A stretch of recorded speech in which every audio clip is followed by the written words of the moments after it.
this bit.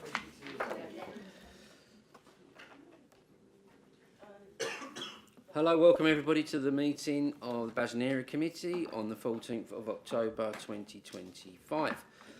There are no public in attendance, but I will read this out. This is a meeting of the council held in public. It is not a public meeting. There is no fire drill planned, so if the fire alarm sounds, please leave by the exit nearest the large screen at the front of the room and proceed down the fire exit to the courtyard. Once it is safe to return, councillors will receive a text message. Officers will also advise when it is safe to return to the meeting. We are recording the meeting this evening using our webcasting system. The webcast will be transmitted live and will also be available onto the council's website. Following the meeting, all mobile devices should be switched off or set to silent so that the meeting is not interrupted by ringtones. Just double checking that mine is. Yeah, that's a good job. Right, okay. Moving on to item number 1. Thank you, Chair. An apology from Councillor Gavin Callaghan. Thank you very much. Any other apologies for absence? No. Okay. Item number 2, declarations of interest. Any declarations of interest from members in accordance with paragraph 9 of the Code of Conduct? No. No declarations of interest. Great. Minutes. Item number 3 of the previous meeting are on the agenda from pages 7 to 16. Confirmation that the minutes of this meeting are true. However, I've been told that on the minutes it says that my vice chairman, Councillor Ansell, was chairman and I was vice chairman. So we have to swap that around just for the as an erratum. All right, thank you very much. Anything else on the minutes? No, thank you very much. Should we just take a vote on them? Yeah, oh, right, yeah. All those in favour of them being accurate? Thank you very much. Okay, that's that done. Community spotlights. Oh, welcome to Sport for Confidence, Lindsay Barrett. Yeah? Okay, thank you. Over to you. Thank you very much.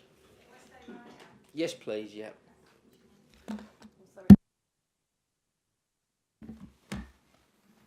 Is there a clicker to flick through the presentation? Ah, amazing. Shall I just pass it through as we go? Thanks, Jenny. Perfect, thanks very much. It's lovely to be here. Thanks for this opportunity to share a bit about the work that we're doing in Basildon. And I guess the work I've been doing as an occupational therapist working in this area for the last 26 years. So I spent the first 16 years of my career in the NHS in Basildon as an OT. I worked in community mental health, learning disability services. I've always worked in the borough. And then 10 years ago did something very exciting and became the first occupational therapist in the whole country to work in a leisure centre. And there's 55,000 occupational therapists, so to be the first to do it and for it to be in Basildon Sporting Village, I think is pretty cool. And this is a 20-minute presentation, but I'm going to do it in 10 minutes. I just want to share what I've been doing in the 10 years since founding Sport for Confidence, which did literally start as me, as an occupational therapist, saying, how can I work in a non-clinical building in a way that actually promotes good health and prevents ill health? So when I look at what's happening now with the 10-year plan and everything everyone's doing, actually this 10 years ago was what we were trying to do in Basildon. We were trying to say there is a better way to reduce dependencies on hospitals, community teams, and that if we use non-clinical environments but we put clinicians in them, there's a different approach. So this isn't signposting, this isn't about people in the hospital over here or community teams pushing people over into the community. This is about workforce, using the power of occupational therapists as innovators in a prevention space in a leisure centre environment, bringing about positive outcomes for people. So that's what I've been doing for 10 years. I'll flick through some of this quickly. There you go. So founded in 2015. It was just me, and now we're a team of 50, which again is really amazing. We work across the whole of Essex. We're in London, in Westminster, and we're soon to launch in Sheffield. We are concerned with those furthest away from sport and physical activity. So this is all about tackling inequalities, and it's been a mission I've been on for a long time. My particular area of interest has been in supporting adults with learning disabilities, and for those individuals, they have 20 less birthdays than you or I just because of health inequalities, and that is hugely bothering to me and something that I feel really passionate about wanting to do something about. Our service is for anyone over the age of 18, And our vision is a future where fairer access to physical activity actually reduces some of those gaps we see in terms of health, social outcomes and occupational outcomes. And by that I mean how we live our lives. That's what our whole profession's about, supporting people to live their best lives. So we work nationally and locally, I've already said that, different places and spaces, so you'll see us in primary care teams working with GPs, you will see us in long COVID services, we work in strength and balance services as well, and then we have a delivery model approach which is working out of leisure centres. Reconnect came about after some independent research into our work, and everything we do is evidence-based, so this isn't just a nice idea, let's put OTs in leisure centres.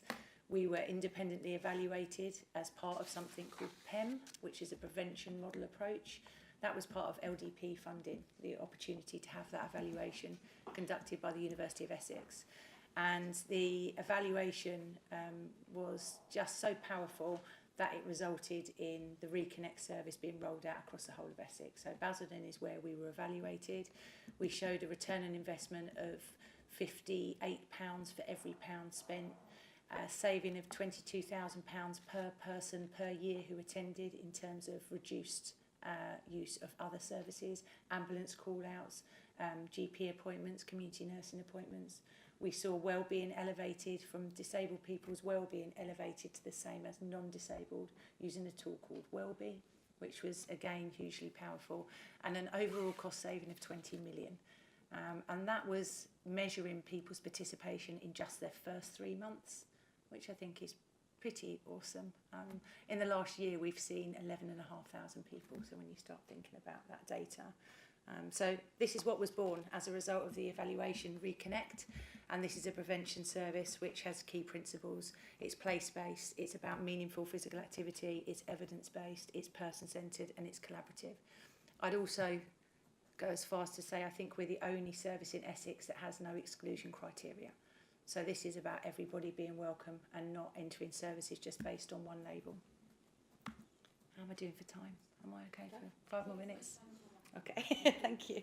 So these are the outcomes that we want to achieve with the service. So although I am an occupational therapist and I'm not, my primary focus isn't about making people more active, increasing physical activity is an important outcome because we know that if people are more physically active, that is what is helping people to stay well, and we can do something about non-communicable diseases, and we can help people be in control of their own health and well-being. We want to decrease inactivity, and when I talk to health professionals in the borough, I don't actually use the word physical activity because people switch off, and I think people think leisure, it's a nice add-on.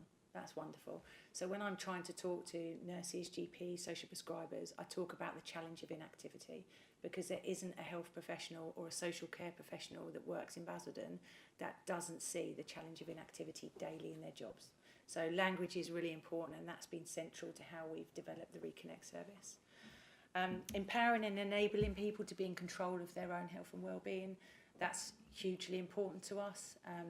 I was a patient myself in Basildon Hospital for almost a year when I was 21. I had a very rare autoimmune disease. I nearly lost my life. I lost the use of my hands, my legs. I had damage to my brain. I was just about to qualify as an OT, and I was playing netball for England at the time. And I went from being a sports woman at the top of her game to not being able to wash and dress myself or go to the toilet on my own. I learnt more in my year as a patient around how we treat people in services than I have at any other point of my career, and that lived experience runs through this Reconnect service. We want people to have control over their own health and well-being, and when they do have to access services, and people don't want to access services, when they do, we want them to have a say about what that looks like, and that's really important to us as an organisation.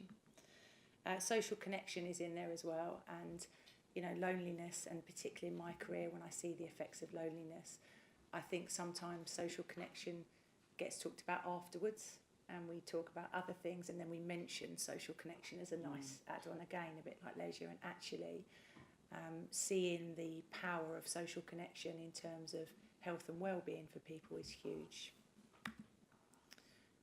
I'm not going to run through all of these, the beliefs that the service is built on, but movement is a fundamental human right, and physical activity and the joy it brings is absolutely crucial. We get to choose how we use physical activity. Sadly, in other settings, it comes with risk attached to it, or it comes with a form, or it comes with, I guess, barriers, and we want to remove that so everybody can engage in physical activity and have joy and fun in movement. I'll flip through some of these bits. I think one of the other important things I want to stress, although I use physical activity as a tool, my outcome as an OT is still the same as any OT that works across the borough. If it might be in cardiac services, inpatient community. What I want to do is support people to live their life as independently as possible and without needing other people that they don't actually want to be involved. So if someone accesses me at the sporting village, I'm not actually trying to say, come to a session to move. I'm meeting with them, completing an assessment, and then working out with them how physical activity is going to help them achieve their goals. So some really concrete examples just to finish off with. I use physical activity to help people develop vocational skills to go into employment. We use physical activity to practice sit to stands to reduce falls in older people. So in one of my sessions where we play boccia, you might do 50 sit to stands in a 45-minute session, getting up to collect your balls. The same movements that you do with a physiotherapist in the hospital when you're practicing strength and balance. I use swimming a lot to support with washing and dressing practice, people post-stroke. I use the cafe as an environment to practice people's skills in terms of being able to order food, memory, recall, cognition. I use trampolining for sensory processing assessments. I use gymnastics to help people with sensory difference and emotional regulation. I use the track, and we use the track after COVID to support people with mindfulness. I use nature-based therapy. And it's all sport and movement, but it's through an occupational therapy lens. So when I see the sporting village, I see this incredible environment that allows me to work differently. And when I see the cupboard and the equipment, I don't see the sport. I see tools to be able to help people achieve what they want to achieve in life. So whatever happens in the building needs to transfer out. This is not about registers of people playing sport. And I think I won't go into any more, because once I start talking, we'd be here for hours and you'd have no evening. A couple of just some data, because I think this is really important around what we've been doing since Reconnect started. So we use the ASCOF, which is the Adult Social Care Framework. We do that at the beginning of the service, and we do that on discharge from the service. I just mentioned now, you don't ever get discharged from a leisure centre. So although someone's discharged from me and my team, they can still return to be part of that in building, so the building. So it's a therapeutic space, but they don't need me anymore. Some of the data, which I think is really nice to share, 53% of people pre-service felt they had choice in their care and support. After they access our service, that went up to 76%. In terms of people feeling like they have control in their life, only 25% said they felt they had control at the beginning. That rose to 39%. Social contact is in there. That went from 48% to 74%. There's just some really nice data. Pre-service, 12%, and this is interesting, said they found it difficult to find advice. That dropped to only 5%, saying they found it difficult to find advice and where to go to. And I think OTs work very well with social connectors in that sense, bridging the gap for people and making sure they're receiving the right service from the right person at the right time. Here's the physical activity data. So you can see pre-attending our service, the majority of people were not reaching those chief medical officer guidelines in terms of movement. Post our service, they were. There's also, I'll mention this as an aside, sometimes we have people who want to use physical activity as a way of harming themselves, so it's not always seen as something positive in people's lives. We have people who might have disordered eating who might use physical activity because of challenges to their mental health to hurt themselves. So actually we're very clear about goals not being move more, and perhaps using sometimes some ableist approaches around movement, but to understand that it's such a personal connection with physical activity and movement. We need to consider the whole person and not make assumptions. I don't want people moving constantly 7 days a week, because that's not very good for you. So, but sometimes the message from the sports world is work harder, strive harder, do more. It's not a language that says come in and work out what this looks like for you, which is what we're trying to do. Partnerships are crucial. I didn't just put Basildon Council's logo on there for easy. It's on there because without the support of the council since I've started in this post, it wouldn't be possible. And we don't think that we're the only solution, and I don't think that anything we do can happen on its own. We need to take a whole systems approach to challenging inactivity, and we can only do that with partnerships. That's absolutely fundamental. There's a nice stat at the bottom there that comes out from the evaluation report about this approach being 12 times more cost effective in generating wellbeing than the average NHS intervention, and that again was an independent evaluation. And then just to finish off, I've changed my language now slightly when I talk about what we do, and I talk about us as a community health service, and that's been again significant because when we started out as Sport for Confidence, I think the name can be misleading. I can't change the name now because it means a lot to a lot of people, but it doesn't capture, when you hear Sport for Confidence, the full breadth of what we do.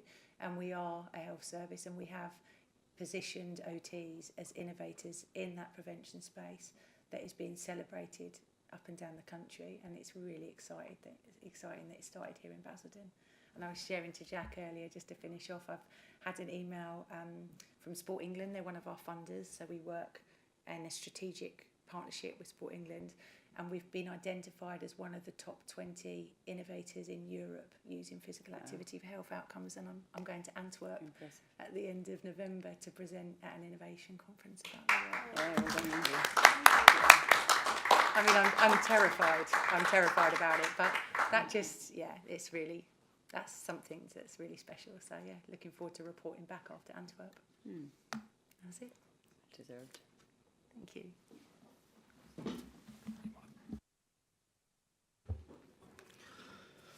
Well, thank you very much, Lindsay. That was really nice to hear, and bringing people empowerment, and as well as overcoming all your personal difficulties. Well done, and just really nice to hear that in our area committee. Anyone got any comments? Jack? Councillor Ferguson, I should say. Councillor Jack, you go first. Thank you, Chair. First of all, thank you, Lindsay, for taking us through that presentation, and I could have listened for hours listening to the presentation there, and for the work that you do within the borough. One of the first visits I undertook when coming into post in July last year was to be able to see Sport for Confidence and the work that takes place, and the stats that you've highlighted and the difference that you're making to people's lives, the cost savings to the taxpayer, the opportunities that we've got through collaboration is incredibly impressive on its own. But what really strikes me about the work that you do is when you get the opportunity to meet the individuals that benefit from the services that are provided. And I think I'll always remember on my first visit being struck by one of the members and service users of Sport for Confidence that I first got to know through taking part in the photography competition that we launched in the Summer of Sport a year ago, 18 months ago, and listening to her and her telling the story about how important those sessions that she attends multiple times in the week, but also for her carer and her mother to be able to come along and support that session, and how important that is from a social side for her to be able to take part in, but also her mother as a carer to also have that social opportunity, and the environment that you've created for service users is incredible. And she described to me that it was life-changing, and she wouldn't be where she is now if she didn't have that opportunity to take part in Sport for Confidence. And what that visit really struck to me was, as well as the numbers, as well as the cost savings, the real difference that you're making on a daily basis to individuals' lives is incredible, and should never lose sight of that. And it is no surprise to me to hear that you've been chosen and invited to be able to present in Antwerp as one of the top 20 organisations in this space because of that connection and that work that takes place. I do want to just kind of ask a couple of questions if that's okay. And just thinking around where we're talking now, as you quite rightly referenced, the kind of 10-year plan, that lots of that has been informed by work and practice that you've been delivering for the last 10 years to be able to get us to enable us to have these conversations. What's the biggest challenges that are currently being faced, and what's the kind of support network and infrastructure that's required to address that? It's a good question. I think one of our biggest challenges that we've got is around not working in silos to challenge some of the biggest and most complex problems. So we talk about a no labels approach because we work across health and social care, sport, physical activity. Sometimes we're working in education as well, and we're trying to build the scaffolding and the capacity within the organisation to be able to keep operating in that way. But actually, a lot of funding into work and a lot of support comes with a label attached. So originally, learning disabilities and commissioning, we support a lot of people who have a learning disability. Learning disability commissioners were happy to support, but only if that money was being used to support adults with learning disability. When we were working with older people, we were told, okay, well, we can support the development and this approach, but you're working with older people, and I'm like, well, we're working with everybody. So the exclusion criteria that I talk about, the fact we don't have it, and I stick to that, and I will never change that, has been one of my biggest challenges, because solving problems, people like to fix on one population group, and that's the group that they're working with. And if we're really going to work in a preventative way, and we're going to genuinely move from illness to prevention, we cannot lead with a label, because all of us hold multiple labels, and that is the challenge. Because I work with people who are older, who are carers, who have a learning disability and a long-term health condition, and if we are picking a labels-led approach to prevention, will fail. So that's one of my biggest challenges. And the other thing is the language around outcome measures. Social care want me to report in ASCOF, that's their language. Health want me to use Warwick Edinburgh or Welby, or they want to get up and go, or a clinical outcome measure relevant to population. The leisure centre want numbers and bums on seats. And they also want other stuff as well, so that's me being a little bit mean. They're very supportive, but they also want high attendance. So if I'm going to genuinely report on an outcome and it still be relevant to the person who's in front of me, I have to speak probably 6 different languages in terms of outcome measure, which is time consuming and takes me away from patients, because I'm busy reporting in a variety of different ways so people can justify what we do, and that's really, really hard.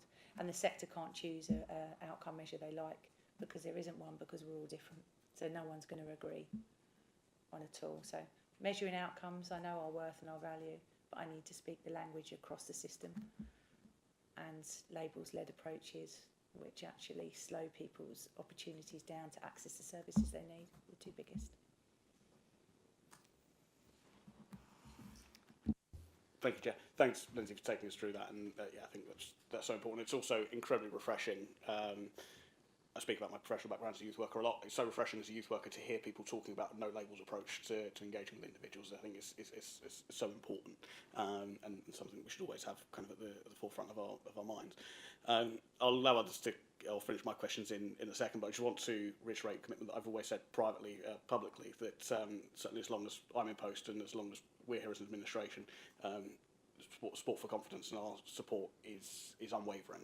And I think we're entering into a really exciting phase with the news earlier this summer from the LDP for the next 3 years, and additional opportunities, and being built on a relationship that has been in place across multiple administrations and over the last decade. And I know your relationship with Mrs Taylor is incredibly strong as well, and look forward to being able to support that. I look forward to being able to give my personal support to Sport for Confidence, and continue to be able to lobby government at every opportunity, just like we did when we had the Minister for Sport attend the Sporting Village in October last year, and continue to take that opportunity and the learnings of what we're undertaking here. But more importantly, on behalf of the administration, I thank you for the work that you do and continue to do to support residents across our borough. Thank you, Councillor Ansell. Thank you, Chairman. Yeah, I completely agree with everything Councillor Ferguson said. I'd quite like to echo his words as well. And I think, yeah, Lindsay, just to say for myself, and I'm speaking for everyone on the committee as well, in saying that I've always got the utmost respect for people that dedicate their lives to helping others. And I think if there are more people like you in society, I think the world would be a much better place. And yeah, I'm absolutely delighted to hear that Sport for Confidence is going from strength to strength, and wish you all the best into the new areas that you expand into. And I think certainly the outcomes that you can demonstrate from work, life, overall kind of health outcomes, show the absolute moral good in what you do, and also the economic benefits that you deliver from society as well. So, yeah, I just want to say that, this committee, I know this council is almost set up to support, you to do the amazing work that you do in society, and so, thank you ever so much for coming to the committee to tell us about what you do, and wish you every success. Absolutely, yeah. It's just exciting news for the area. So one of the things we are constantly trying to do is reduce some of the stubborn health inequalities that don't go away. And it was over the last few years we've had a constant struggle around supporting people who use wheelchairs and special seating systems to access weighing materials. And being weighed accurately is really important if you take medication, but it's also good in terms of knowing how to stay well and to maintain a healthy weight. Particularly adults with learning disabilities who use wheelchairs cannot get weighed in Essex unless they go to a hospital or a vet. I've been trying to do something about it for 9 years. I don't think it's okay to go to a vet to be weighed. The young lady that you met and her family, she can only go to the hospital, which terrifies her, or a vet. Last week I've managed to secure some contributed funding from across Essex, and we're buying 12 sets of portable weigh scales that will live in the borough and across Essex, but we've got 2 for Basildon, which means now anybody in Basildon who uses a wheelchair that needs to be weighed can be weighed in their own home or in the sporting village. And we're going to try and set up a scheme so local social prescribers, community nurses can borrow them, because they'll just belong, we can just keep them in the sporting village. And it seems like a small thing, but it is 9 years worth of people telling me that people can't be weighed. I can't believe it's been that long to fix. But we've managed to secure the funding, so it's another win just to share that will happen in Basildon. Thank you. Grant Taylor? Lindsay, I can't let you go without just could you elucidate to those home watching and hear, I guess, some of the advancements we've been able to take through the leisure centres beyond that, because obviously there's other work we've done to do what we can to ensure that people's experience of the leisure centres are as equitable as possible. So I'm thinking the pool parts and everything to like. Yeah, and I think to mention the community model work, because it's been a real evolution. So there is a whole piece around the individual work that we've been doing with participants. We say instead of patients, we call people who access the service participants. We have that piece, but then I also see a role for us in terms of social transformation, and that's the piece that Grant's alluding to. So we've done so much work in securing a pool pod for the sporting village, and we're accessing funding now for a second pool pod. So this is about everybody being able to have better experiences, and I guess it's good customer services. We don't want it to be, if you come in to the building, you're disabled, you go left, and if you're not, you go right. We want better experiences for everybody. So there's been a lot of work done alongside Grant and his team to ensure that we are meeting people's needs through certain equipment provision, like a pool pod, and we've also now got a Sarah Steady, which has been funded through health funding to support people with transfers. And then there's another piece of work that we're doing, because we can't just get bigger and bigger ourselves as a service. So we've been looking at how we can develop a community model approach where we're building capacity and confidence in other groups across the borough that are then able to support people who have more complex and challenging needs to be able to be physically active and to have more breadth of opportunity. So I have 70 people in my boccia group. I can't have anyone else in there, and I've got 80 people on a waiting list who need occupational therapy. But what we've been able to do is use lived experience and lived experience leadership to try and look at how we build more capacity within the system. So an individual living with cerebral palsy, I'm now supporting him to set up his own boccia club in the borough, and I'll be able to then mentor him and transition people through into his boccia organisation away from myself, so I can still support people who need me most as their occupational therapist, but build capacity elsewhere. And that's something Grant and I have been talking about. How can we do that as a community model? Yeah.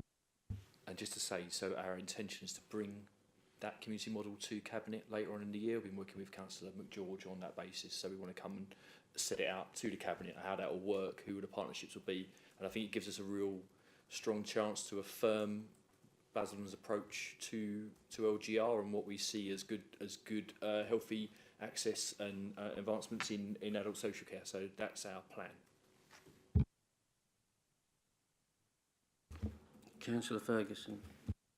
Thank you, Chair. I just wanted to come in and just thank you again for being such a strong advocate for service users that depend on facilities that we often take for granted. And it just astounds me listening to you there of for individuals that we need to access hospital or a vet to be weighed is Outrageous.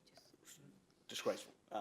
The treating people with the basic dignity is one of the most basic rights, and for that to have taken for so long is astounding. It's absolutely shameful.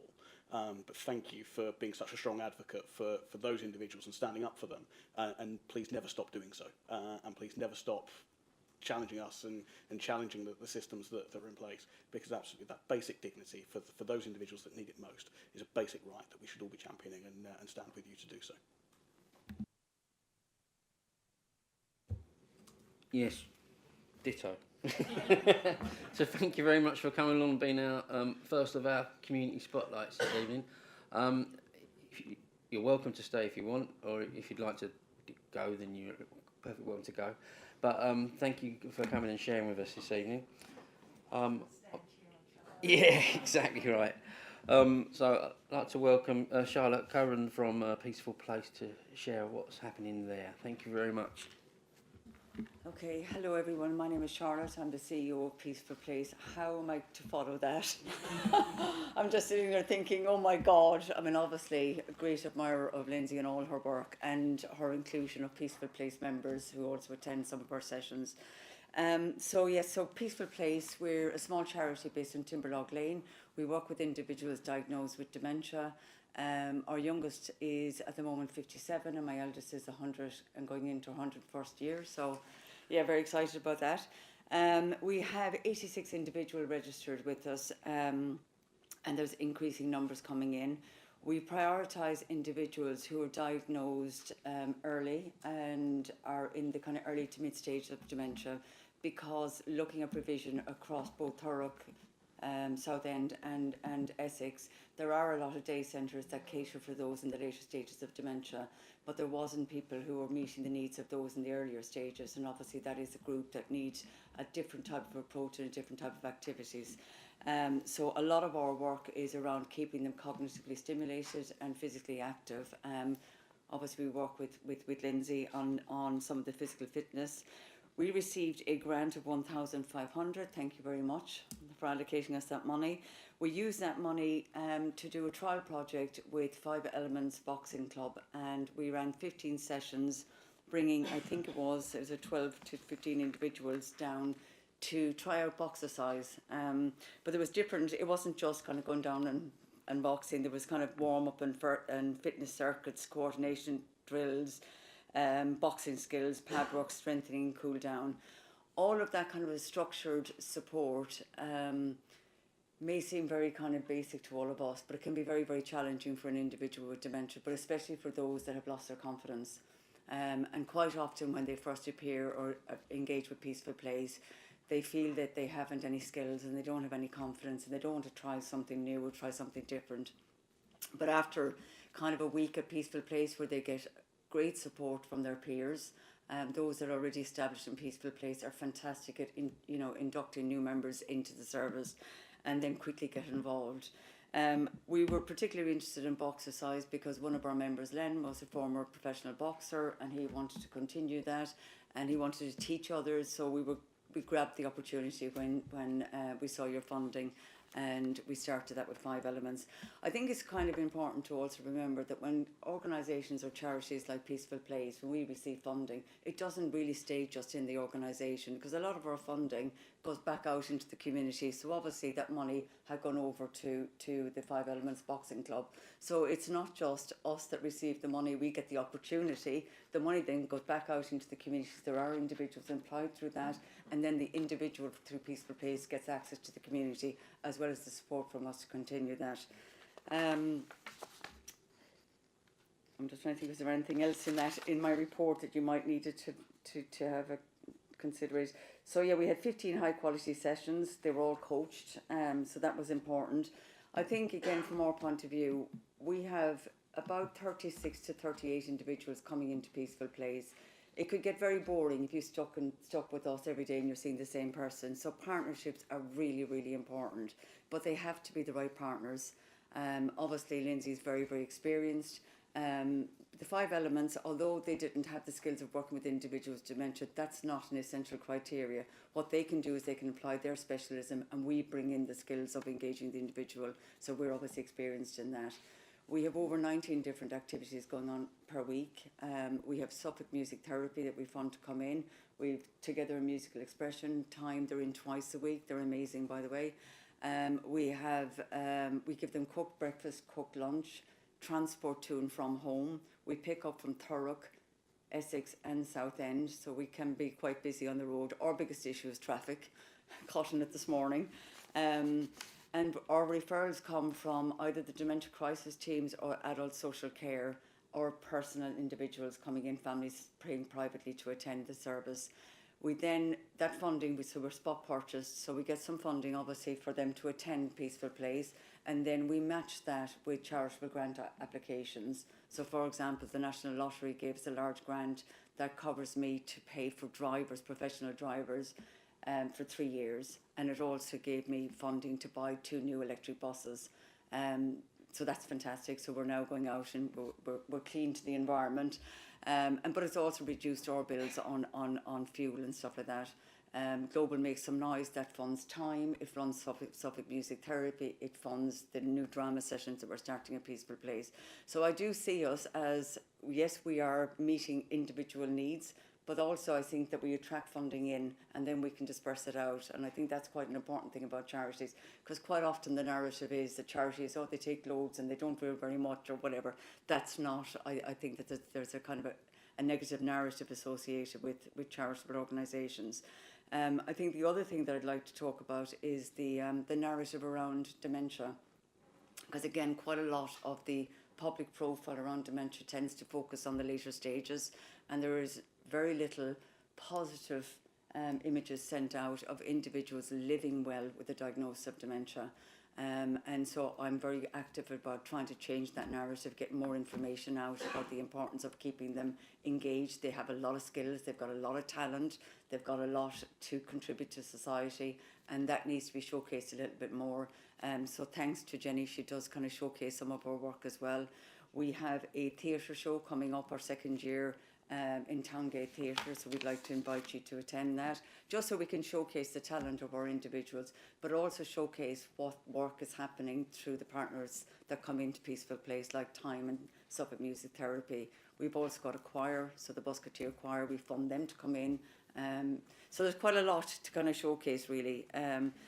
Before you ask the question, what is our biggest challenge? I think the biggest challenge for me, and I'd really like you to focus a little bit on this, is respite care. There's only one option given to families, and that is that the individual leaves their home and they go into residential care for a 2-week period. That is extremely traumatising for an individual with dementia, because again, they have a level of capacity, but understanding the bigger picture is quite difficult for them. So when they're taken from their homes, even though social services might have discussed it with them, they may have forgotten that, and they're brought into residential care. They're left there for 2 weeks, and they're in an environment that's unfamiliar. They don't know the workers don't know them, and we are dealing with severe trauma post-residential care. And then after that situation, family carers, the whole point of going into respite is that they feel they're going to get respite. Well, they don't, because they're getting phone calls and they're really worried about their individuals, and they're actually quite traumatized after this experience. So if there's something within the system where if the only option is available is respite, is going to residential care, it needs to be thought of again. There has to be some other process or some other kind of provision that needs to be considered. I work very closely, as does Lindsay, with Dr. Mary Tilkey in London, so we're looking at writing a paper around this to see if we can bring some kind of effective change into thinking differently around why an individual needs to leave their home in order for a family carer to get respite. I also kind of think that when we talk about dementia, everybody asks me about family carers, and they're a very important component in the journey. but it's not just about the family carers. So a lot of kind of provision and support is given around, oh, you will get daycare provision if you, as a family carer, is stressed. And it's almost like the person living with the diagnosis is secondary to that. We do a lot of work with family carers. We do educational sessions with them. And we have noted those that have attended the educational sessions how to, I suppose, care for an individual diagnosed with dementia, understanding it and understanding the behaviours that might come with that. If they're better informed, they're better able to care. And there's less pressure on us to kind of answering everyday questions. So there does need to be a bit more kind of education around dementia, but in the real form, not just the later stages. How do I keep a person with dementia living well in the community for as long as possible? And then how do I support the family carers to do that? And what can I do when family carers do need the respite? There's no denying that they don't. They do need the respite. Could we consider an alternative process where you're not bringing the person into a traumatic situation? So that's me. Thank you. Oh.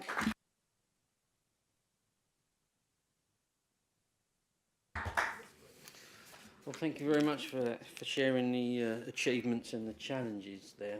I'm very much looking forward to coming to the Dementia Choir with my other hat on the 5th of November, so that'll be fantastic. Any comments are from the members here? Councillor Ferguson, thank you. Thank you, Chair. And Charlotte, we are incredibly blessed with presentations tonight that have just kind of blown us away and are so inspiring. And again, just want to reiterate my thanks to you and all of the team at Peaceful Place, all of your volunteers for the work that you do. It's incredibly inspiring, the support that you offer to individuals that are suffering with dementia and to their families is incredibly powerful.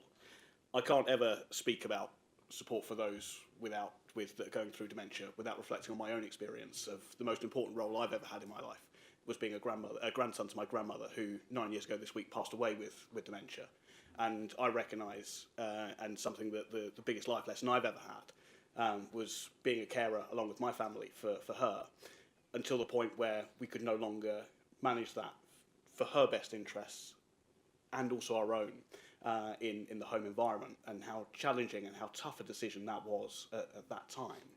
And the support network of organisations like Peaceful Place was so invaluable to me, to my own family, and to my grandmother, at being able to make those adjustments and make us be able to manage those adjustments into residential care, which you so articulately spoke around the challenges that individuals are facing when they experience that, particularly for the first time. And also that move into residential care isn't often the only time that move is going to happen either. There is often multiple moves and multiple changes that individuals are going through. You've answered one of my questions around what the challenges going forward, and I think it's really important that we address that. We know that there are greater challenges afoot around supporting those with dementia, and I really take on board what you say wholeheartedly around recognising earlier on and being able to recognise the huge talents that individuals have when they're facing early onset of dementia, and the support that we can provide at a much earlier stage rather than the latter changes, and which we see so visibly. I think that really struck me most of all when I came down to the summer tournament, and I apologise I haven't been down to Peaceful Place as much as I'd have liked to. I'll make that commitment tonight, but that will be the case. But the summer tournament that took place over at Barleylands, and seeing members being able to take part in the football tournament and have that just great leveller, but so inspiring conversations being able to have with individuals and their families. That, as you also said so articulately, they're also members of Sport for Confidence as well, and remember having conversations with individuals that I played table tennis with 6 months earlier that also reminded me that they beat me in that competition and wanted to beat me again at the football pitch. I did have the benefit at that point of not taking part in the football game that was going on, so I think I got away with it that day. But those activities that are provided mean so much to those individuals. They mean so much to their families. And I know from a kind of political landscape at the council, Councillor Baker is our representative on the Alliance Dementia Action Group, and is absolutely committed to supporting you, also supporting other organisations that are operating across the borough. Just want to understand a little bit more about what other support you would like, and what other what other avenues around communications of the work that you do that we can support with to help members of the community know a little bit more around the work of Peaceful Place? Definitely come and see the organisation. Oh, sorry, yeah. I think definitely I'm inviting you down to actually come and see the organisation, meet the individuals themselves. I mean, as a charity, we are financially sound. I think most people shouldn't say that about charity, but we are financially sound because we are quite shrewd in how we manage our finances. It's more around helping us to stay included in the community, having an awareness that actually, I think like Sports for Confidence, you've got a very valuable asset in Basildon as Peaceful Place. We are the only organisation providing this type of activities and type of service for individuals with dementia. So I suppose one of our weaknesses is we're not good at marketing ourselves. That's our area of weakness, and we don't really have the time to do it, but we're beginning to kind of learn how to be better at that. But that's, so an area of that, it might be about giving us maybe a volunteer that might come down and spend a day or 2 days with us and putting together a marketing strategy. It doesn't have to be about finances. It's more around keeping us included and remembered and supported throughout our journey, really. We get great support from adult social care. We get great support from the dementia crisis teams. We feel very kind of supported in the community. So I think that's it, really. And I suppose when we get to the point of wanting to address the issue of the respite care, which we're looking at this moment and putting together a paper for that, I suppose just helping us to figure out how do we bring that change about in the borough of Basildon so we don't have that trauma going on.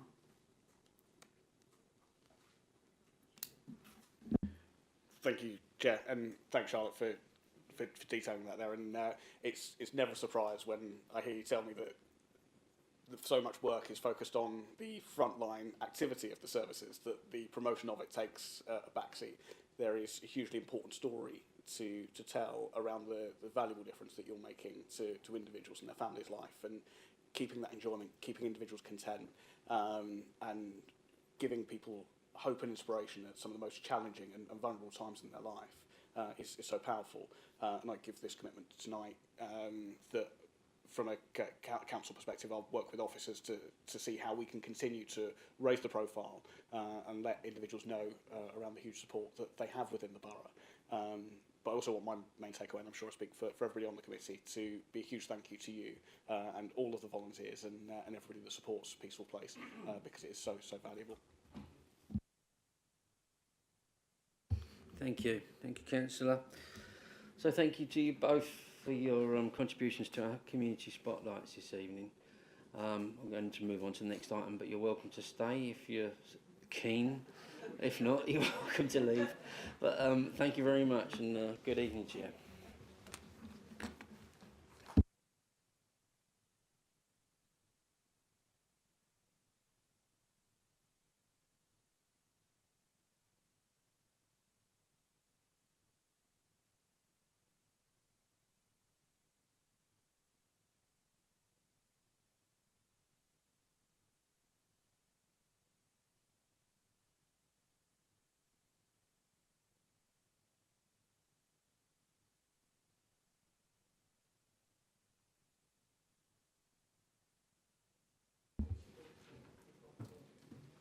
Okay, moving on to item number 5, the Pride team.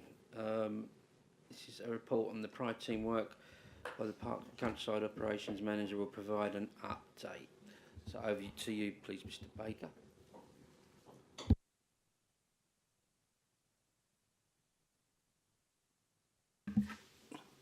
So yes, just presenting here a bit of an update around the Pride team and the work that's been happening since the funding came from the committees and some of the work we've done. If I can, a lot of this is around. Sorry, my screen is not. So where are we now? Our Pride teams are now in place as of the beginning of August with each of the area committees. Monthly reports are now being provided to the committee chairs on the work that's completed around tonnages of waste removed and many photographs, and I'll move on to some of the photographs of this area. Monthly meetings taking place, and that includes site visits, walkabouts of areas that require attention, and targeting priority areas with forward planning. So it's not just the reactive to some of the issues we have out there. It's more prioritising what we have in front of us. So that's where we're moving towards now. So a focus has been over on Craylands. We've had they were there from the 4th of August. So weed spraying, garden weed clearance. As you can see from the photos, there's a number of before and afters. Here's some more.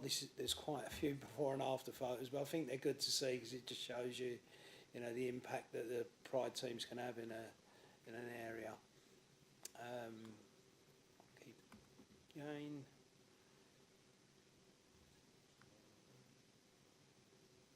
Here again, weed control coming through hard surfaces, Jordan Way, Hereford Walk. Very much a familiar pattern with weeds on hard surfaces. Again, this is Craylands. There's full focus on Craylands at the beginning of this project. As you can see, it's a massive change. Moving out of Craylands into Curling Tire for Whitmore Way. Again, Mapleford Sweep. This is where we're removing epicormic growth, and it just shows you the difference in just a small removal of the basal growth at the bottom of the trees. There's a property in Bernard's Walk. The hedges been completely reduced. Again, this is some of the pruning works that are done throughout the summer. This is Athlete's Court. It's quite. I mean, you can see. I actually visited this myself, and you can see it completely transforms the corner of that's at the entrance to that court, Athlete's Court. More vegetation and weed growth removal. There's a bit of a flat clearance with the grass cutting again.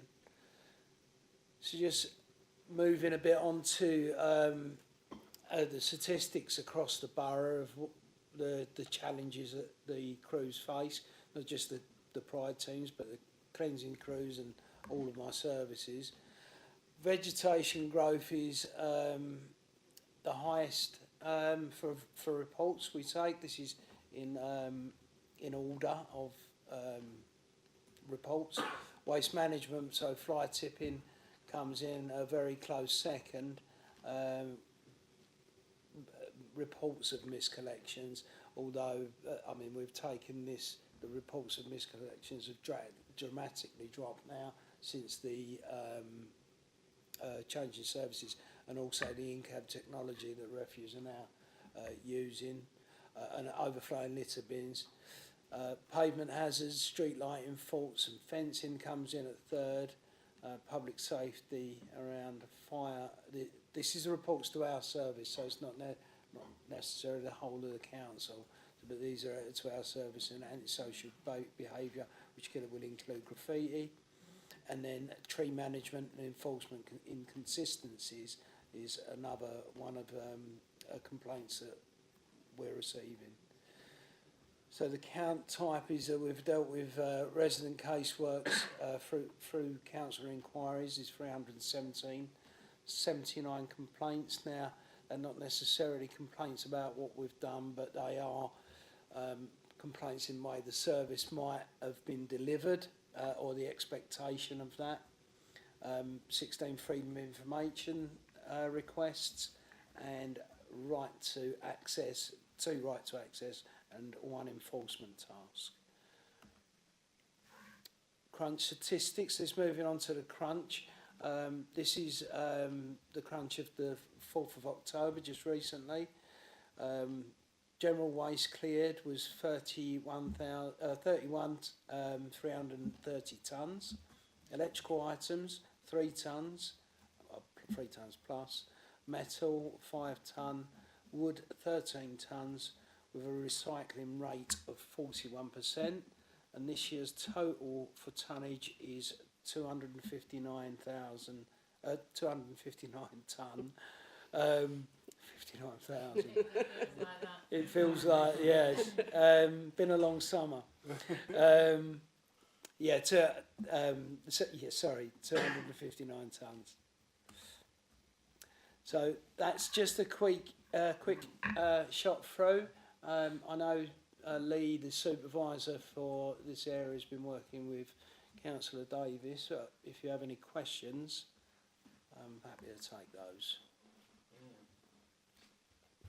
Just want to say a big thank you. You know, improving the environment lifts people's spirits, even in the smallest of ways. You know, like weeding and removing trees and rubbish, and you know, and the crunch. Obviously, it's making the environment a lot better. And everything you're doing, we just want to say a big thank you for.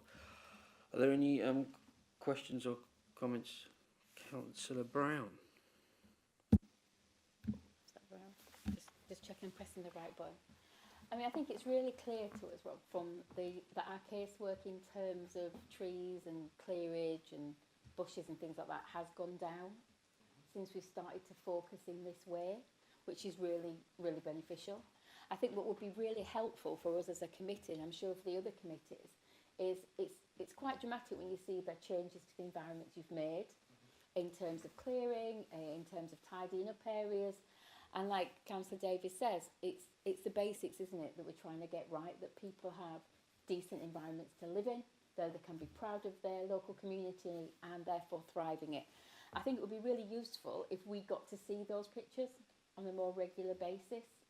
I think it'd be really great if some internal comms from your team to the rest of the officers, so they can see what fantastic work you guys are doing as a service. But I think also to our residents, working with Kirsty's team, the things that go out to our tenants on those estates particularly, so that they can see the work that's being done for them, and how empowering that is for people to have a community that is reflective and that they can be proud of. And I just think, you know, we need to be tooting the horn a bit more for the great work that our pride teams are doing, and I don't think we do that well enough at the moment. Because it is making a difference, and when you talk to residents, it is making a difference to their lives, and so I think it's important that we recognise that. Thank you, Councillor. Yeah, that'd be great. I mean, we could use that for our social media as well, putting it out there, all the work that we're doing as well, with the pride teams and what they're doing. It'd be fantastic. Councillor Ferguson? Thanks, Chair. Yeah, just to kind of echo Councillor Brown's comments there, that fixing the basics is what residents expect of this council and this administration. I think over the last 15 months we've been able to demonstrate that. I think this is a significant step further of being able to have really localised neighbourhood teams that know the areas, that know the challenges that are being faced, that are then able to build up relationships with residents, that are able to then tackle the problems a lot quicker, a lot easier, and residents can see the visible difference that is being made. I also want to pay tribute to all the staff that have supported the Crunch service, and Rob, through yourself, if we're able to pass our thanks on to all the teams. Out in the George Hurd Centre 3 weeks ago, at Long Riding 2 weeks ago, it was really good to see just a brilliant effort from the team members that were really enjoying being out there with residents, being able to still see the relationship that they've built up. See, there was no job that was too big for them to be able to help with, to the point that when we'd have one resident come back the fourth time with a green wheelie bin, it was, should we come back to your house and pick up the next one? And to then be told, no, there's no more. To then be told, or to then see another 6 times later on, the same wheelie bin and the same resident was still coming out. But just enjoyed being part of the whole day with residents. Being able to see how they were being able to separate things, making sure that we were able to contribute towards meeting our recycling targets, rather than just having the crunch being there that everything could go into. Seeing how seriously we were taking that and the adaptations that we've made was really positive. But they've been really enjoyable days. I've always really enjoyed, and I know other councillors have, whenever the crunch days are on. It's a really good opportunity to demonstrate officers and members working hand in hand to fix the basics that our residents expect and absolutely deserve. And I think this is a really positive step forward. Definitely.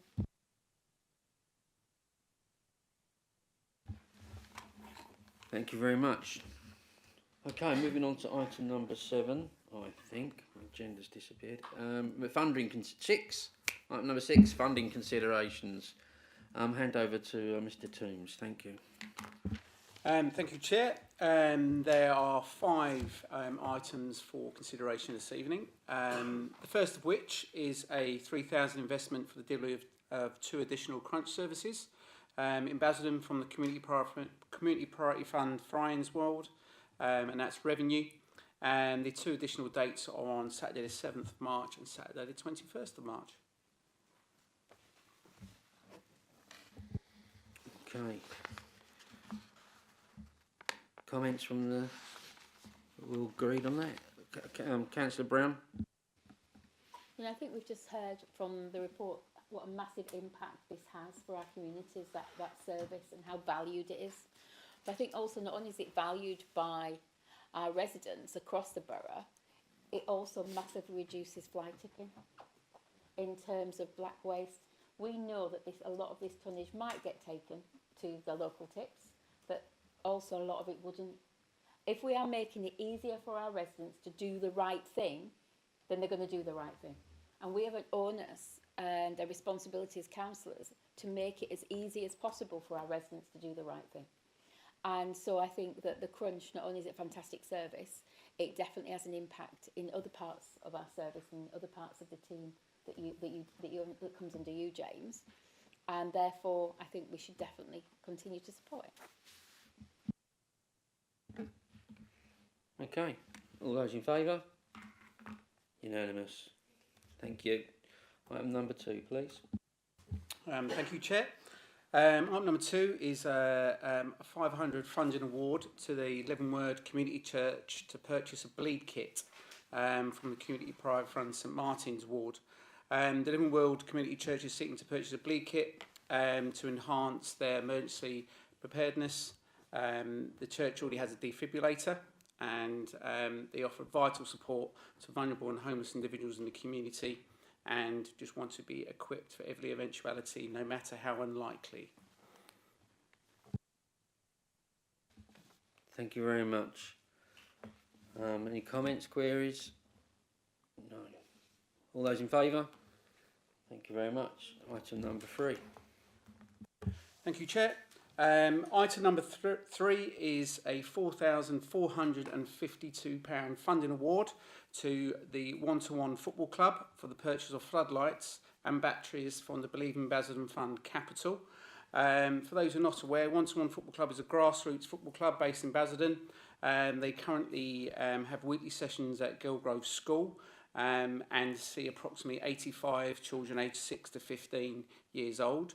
They're partnered with Gilgrove to use their school as a training venue, but obviously with the winter fast approaching, it gets dark very early, and so they are seeking funding to purchase some lights to enable them to train throughout the winter. Excellent. Any comments? Councillor Ferguson. Thank you, Chair. I think this is a really valuable investment that we know the difference that providing sports opportunities for individuals can make to their lives. The stats speak for themselves that sports participation is lower during the winter period, during those dark days. As much that we can do to be able to provide opportunities for sports sessions to be able to continue to engage young people and provide positive activity for them to be able to do. We see the report in front of us here that highlights 85 young people engaged in these sessions on a weekly basis is incredibly impressive. One-to-One Football Club provide a number of services to residents across the borough, and I think there's a really valuable investment for us to be able to make, so I fully support this evening. Thank you, Councillor Ferguson. All those in favour? Thank you, that's passed. Item number 4, please. Thank you, Chair. Item number 4 is a £6,694 investment for the purchase of 20 Tommy statues and the purchase and installation of a flagpole at Gloucester Park from the Believe in Basildon Fund Capital Fund. This will be in honour of the Remembrance Sunday, creating a powerful and visible symbol of remembrance throughout the community, and the installation will be there for the coming year. Any comments? Councillor Ferguson, thank you. Thank you, Chair. I think showing respect to our armed forces is one of the most essential things that we must do as a local authority. We have so much to learn, we have so much to remember, we have so much to be thankful for. And it's building on our commitment as a local authority, as administration, with our Armed Forces Covenant of showing respect, dignity to those that have served for us. We've shown that through our commitments on housing, employment, and social activities that are taking place. There is more work to do. We are at the beginning of that journey, but we should never lose sight of those that have served for us, the contributions and the sacrifices that they've made for us. And I think this is an important step that we can take to do so. Thank you very much. Can I ask a question? Where's the flagpole in Gloucester Park going to be installed? Have we reached that conclusion?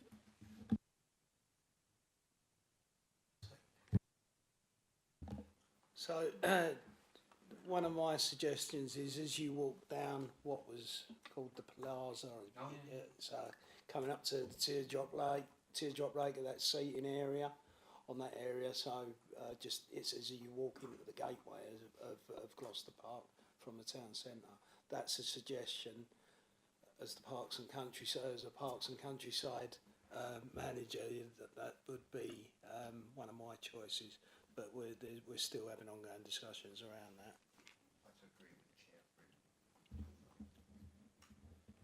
Okay, I mean, when we do the remembrance service, the D-Day service up on the hill, where we like the beacon, is it near there? Or on the concrete area nearby it? If you pass it on the way to the beacon. Yeah, yeah. Oh, well.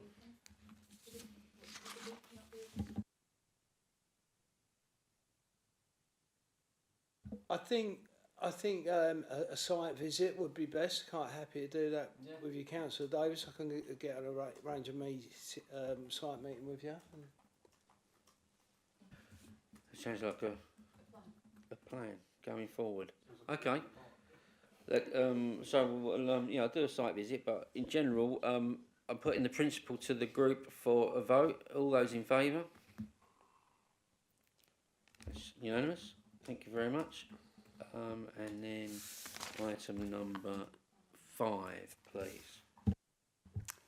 Thank you, Chair. The final consideration this evening is a £13,800 funding award to One Up Collective CIC for the purchase of essential equipment for the new youth facility opening in Basildon. And this will come from the Believe in Basildon Fund Capital. One Up Collective works with local young people, targeting those who are vulnerable or at risk by creating safe, inclusive spaces that foster growth, resilience and opportunity. The proposed funding will enable expansion of the Council's Youth Hub work, which is a corporate priority for the organisation, and data will be collected monthly in line with wider programme reporting. Excellent. Councillor Ferguson. Thank you, Chair. I think this is a really important investment for us to be able to make tonight. And I want to thank One Up Collective for their engagement with the Council. I've met One Up Collective on a few occasions through our work through the Basildon Youth Forum that was launched earlier this year, a collective of organisations that are delivering activities to be able to support young people across the borough that have come together with a shared goal to be able to make Basildon the best borough it can be for young people to be able to grow up, live, work and enjoy their life within. I've been incredibly impressed with One Up Collective in all of my discussions with them and the support that they've offered the wider youth work community and organisations across the borough. Mr Toombs has quite rightly alluded to the fact that this builds on our corporate priority of enhancing youth provision across the borough. We've seen that with vacant community centres that have taken place and that we have, where we've been able to prioritise activities for young people and safe spaces for young people to be able to engage in. We've also seen that through wider commitments that we've been able to make through activities like the skills show taking place last week. And the more activities that we can have that provide positive opportunities for young people to engage in, the more opportunities we then have of being able to create that safe space with positive role models for Basildon to be the best place for young people to be able to live, work, grow up and have the most enjoyable future taking part within. This is a meaningful contribution that we can make towards supporting that happen. And I hope that the committee, and urge all members of the committee to be able to support this tonight. We can see the activities that they want to be able to ride, a wide variety of youth work activities that can really make a long-lasting difference to those young people and the opportunities that they have ahead of them. Thank you, Chair. Thank you, Councillor Ferguson. Sounds like a very worthwhile project. All those in favour? That's unanimous. Thank you very much. So that's the last of our funding considerations. I'd like to thank everyone for attending this evening, and I wish you a safe